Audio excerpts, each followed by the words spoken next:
So we've got two new guns with the Season 2 update for Warzone. We've got the Cypher 091, which is an assault rifle, and we also have the PPSH-41 returning back into Warzone again. Starting off with the Cypher 091. This is the best build for this gun when it comes to a 5 attachment setup, and we're only going to cover 5 attachment setups here because most people like to run overkill. And if you do want to add on extra attachments, we'll give you some suggestions in a moment as well. But when it comes to this build, you want to use the Gain Twist Barrel, which is the one that helps with bullet velocity.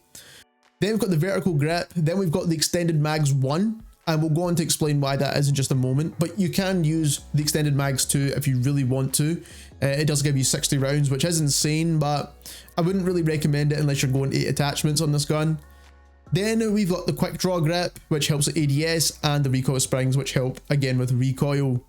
So the first thing I want to show you is the recoil of this gun, and that's even with the attachments on here. So as you can see here, with the attachments all on, the recoil reminds me a lot of what we used to get with the Ram 7 inside Modern Warfare back in the original Warzone days. Now, with these attachments, you can get a relatively straight pattern that you can control at medium range, and that's what I like to focus on. This is a medium range weapon. This is definitely a sniper support option, and that's why you like to keep the movement by not choosing the biggest mags possible, because at this range here is where you're going to be dealing the most amount of damage at that medium range. Close range is pretty solid as well, but you need to keep the movement in the gun also.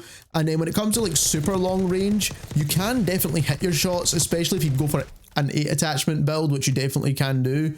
And then you can go for the 60 mags and put on the compensator as well, and that will give you a lot more control in this weapon. So we've also thrown on an optic, the compensator on an 8 attachment setup to show you how this looks at range. And as you can see here, it does have a little bit of wobble on this gun. It's nowhere near as accurate as something like an XM4.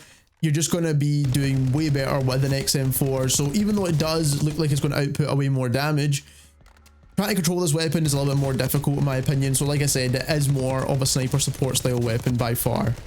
Next up, we've got the PPSH-41, and this is probably going to be the gun that everyone tries to use, to be honest, because it's the better of the two options. This is the build for it. So we've got the compensator, the vertical foregrip, the extended mags 2, which is the largest ones available. You could go for 1 if you're playing solos or you're playing duos or something, for example.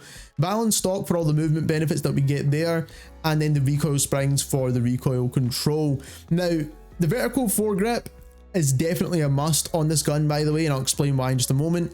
And the compensator can actually be removed for something else. You can remove this entirely and pick another attachment. You don't really need an optic because the iron sights are really clean on this, and you don't really need anything more than a 5 attachment setup on this gun as well, by the way. You don't really need it whatsoever because nothing else is really going to help you with what we actually need when it comes to control on this weapon. You can maybe take some hip fire accuracy or something like that if you want to.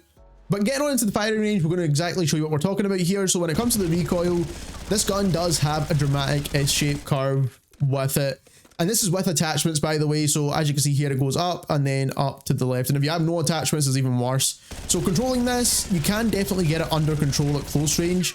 At that medium range is a bit more difficult, but the fact that this outputs a good amount of damage as well is basically going to make this gun really solid. And I see a lot of people trying to use this very early on, but also I think it's going to be a solid choice for at least up until the mid-season. So as you can see here, it's shredding through close and mid-range very easily, and that is what we like to see when it comes to guns like this. And the iron sights are also super clean as well, which is what we expect from a PPSH in the first place.